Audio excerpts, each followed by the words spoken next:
What if I told you that over 1,400 years ago, a man described a world where objects speak, where your own body becomes a witness, where communication happens without wires, without limits, and he said, "A man will speak to his thigh." Let that sink in. Is this just a metaphor, or are we living inside a prophecy? In a time before electricity, before machines, before even the simplest form of modern communication, there lived a man in the Arabian desert. He could not read, he could not write, yet his words would echo across centuries. He is Prophet Muhammad. His teachings, preserved through authentic narrations, contain descriptions of events that would unfold long after his time. Some were immediate, some took centuries, and some are happening right now. But among all these prophecies, there is one so strange, so precise, that it forces us to stop and think. The Prophet Muhammad said, "The hour will not be established until a man speaks to his thigh and it tells him what his family did." Think about the weight of those words. A man speaking to his thigh, and his thigh responding with information. At that time, this was beyond imagination. No technology, no concept of wireless signals, no idea of wearable devices. To them, this would sound like something impossible, something unreal. But today, it doesn't sound so impossible anymore.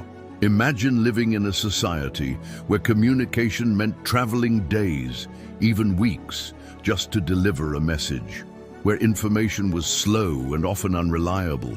There were no phones, no internet, no satellites. Even the idea of a voice traveling invisibly through the air would seem absurd. And yet, here is a man describing modern communication. But not just communication. Something closer, more personal, something attached to the human body itself. Now look at our world today.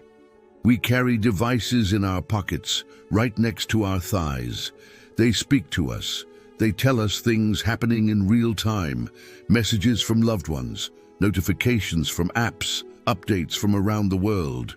Your phone can tell you what your family is doing, even if you are miles away. Location sharing, video calls, live updates. It's as if your thigh is speaking to you. But it goes even further. Technology is evolving rapidly. Smart clothing, devices embedded into fabrics.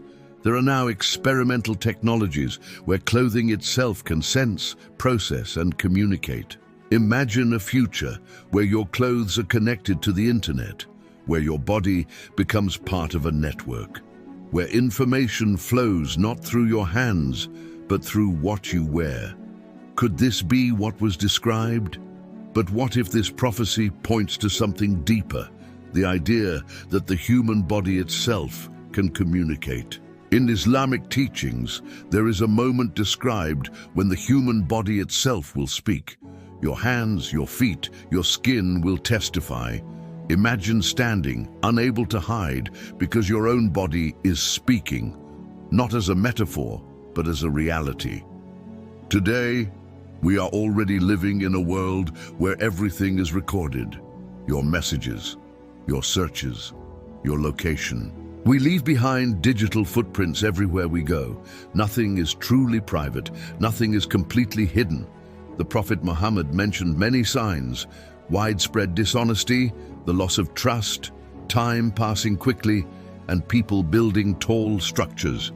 He said time would feel like it is speeding up, a year like a month like a week. But these prophecies were not meant to entertain.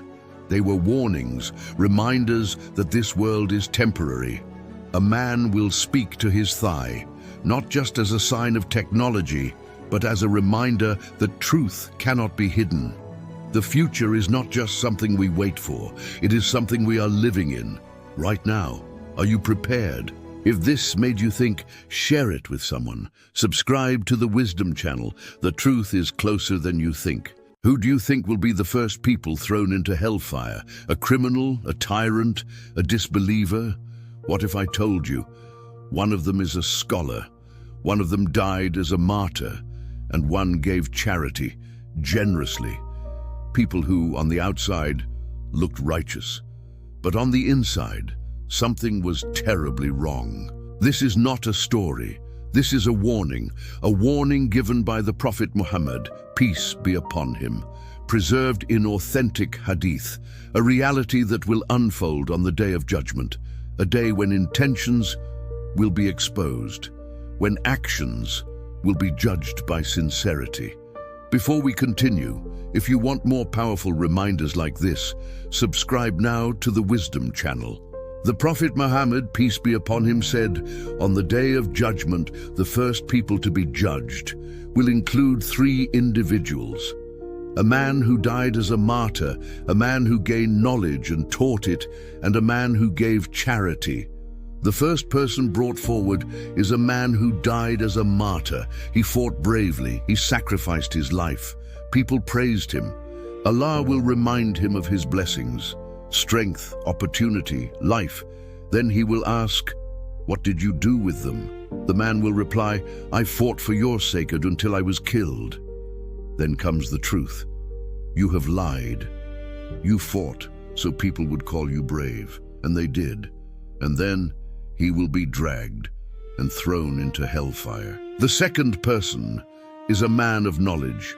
He studied, he taught, he recited the Qur'an. People respected and admired him.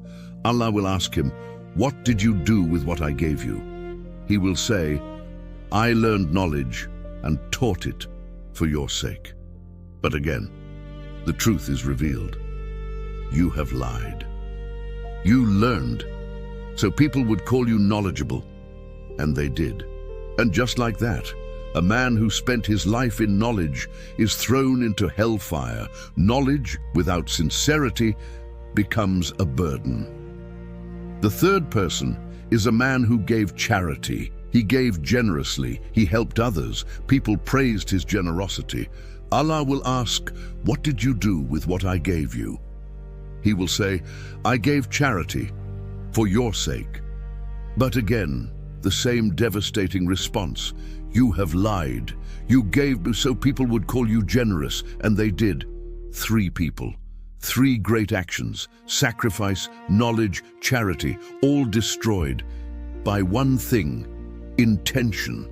The Qur'an reminds us that actions are judged not just by what we do, but by what is inside our hearts.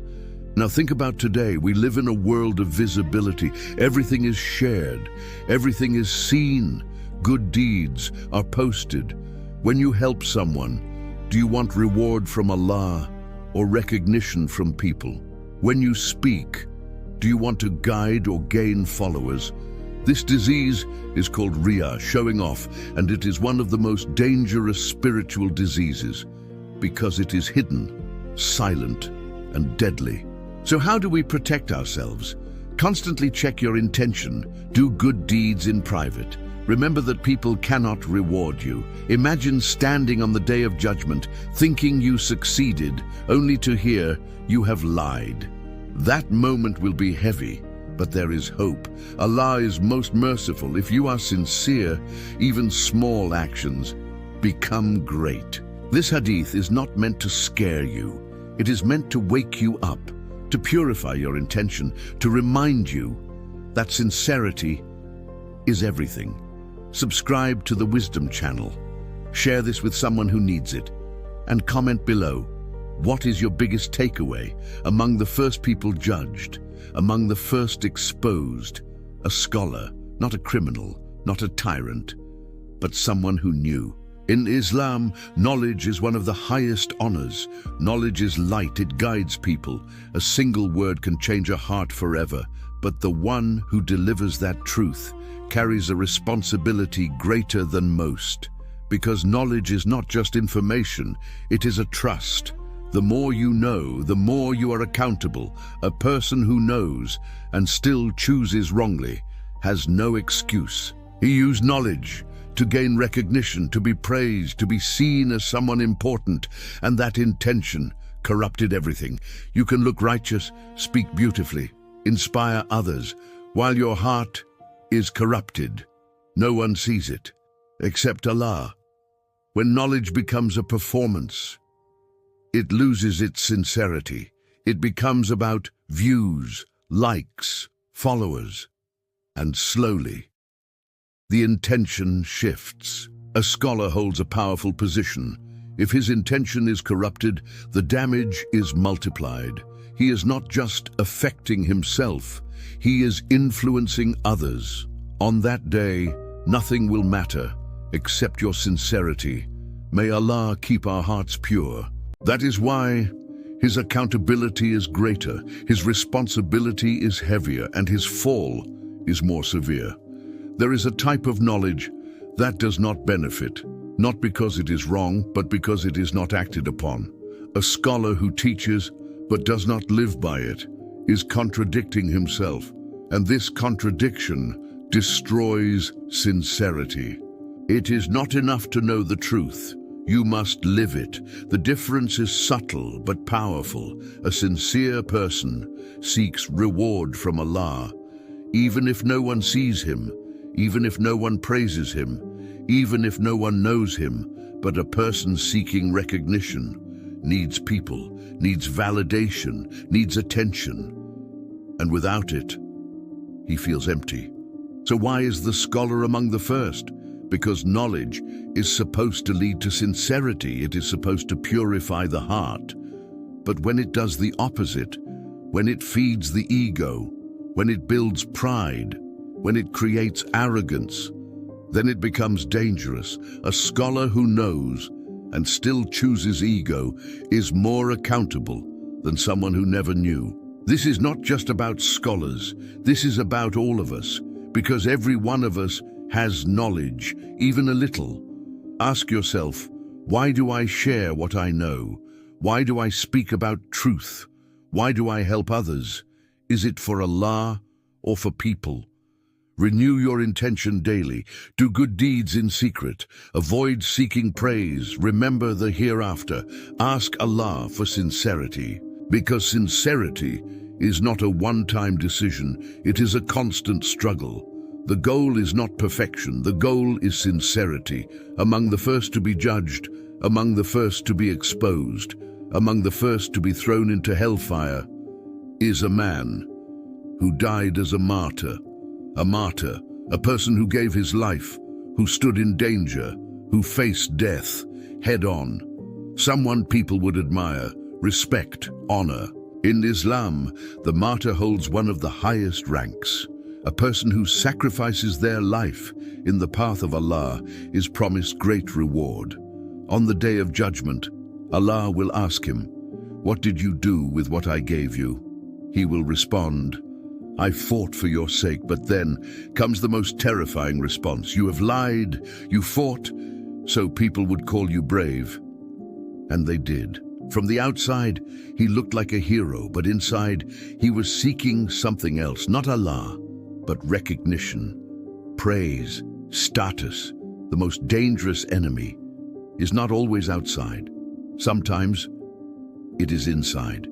The ego, the desire to be seen, to be praised. Today, we may not be on battlefields, but the same test exists. People sacrifice time, effort, energy, but sometimes for attention. True martyrdom is not just about dying, it is about intention.